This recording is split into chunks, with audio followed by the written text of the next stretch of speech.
Hi, Peter Charles here. And let's talk about bird photography, specifically the types of bird photography we might want to do.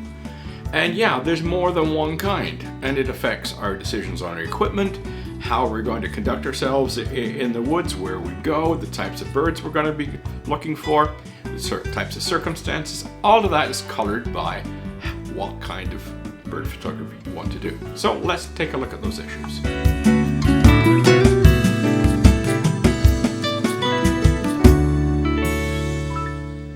I think we're all familiar with the types of bird photography that you'll see in a book like this.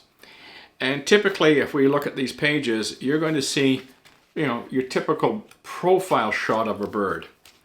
In this particular book, they're drawings. You'll see a lot of drawings used, and sometimes you'll see books with photographs. You can get on websites that have photographs or drawings. So there's lots of what we call bird book photos of birds. Profiles, very nice settings, nice lighting, shows the plumage of the bird to great advantage. There's nothing wrong with doing that kind of photography. It's just not my thing, but it is, one of the choices we have. Another choice that we have is to look at birds that are doing something interesting. Like a bird diving into the water. I think we've all seen those magnificent kingfisher pictures of the beak of the kingfisher just touching the water, and there is that reflection of the kingfisher. I'm not quite that lucky to be able to get shots like that, but I do look for birds that are in the process of doing something. I also look for bird photo opportunities that are more stylistic, more sort of compositional.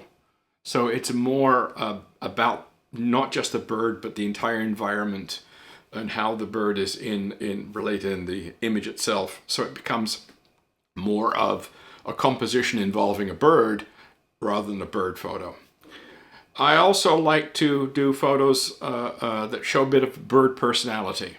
And they're a lot of fun too. I mean, there's all sorts of things that birds might do that show a little quirky personality.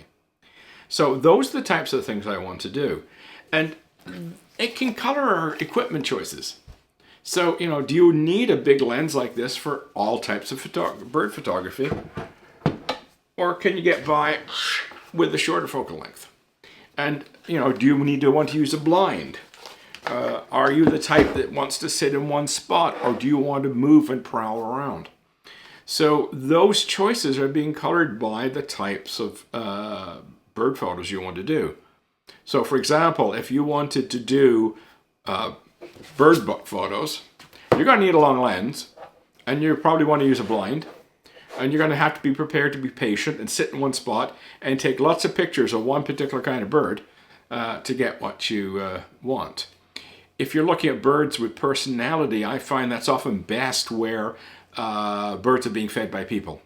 So they're used to people, they'll get quite close, and you can get all sorts of behaviors out of them because they're quite comfortable being around people.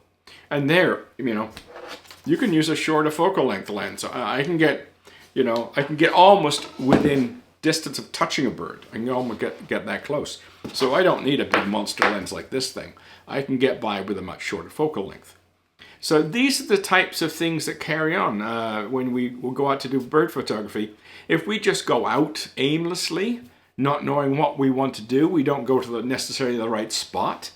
As I say, we can go where birds are familiar with people and allow you to get quite close, or you might be going after species that are skittish, to get a bird book photo.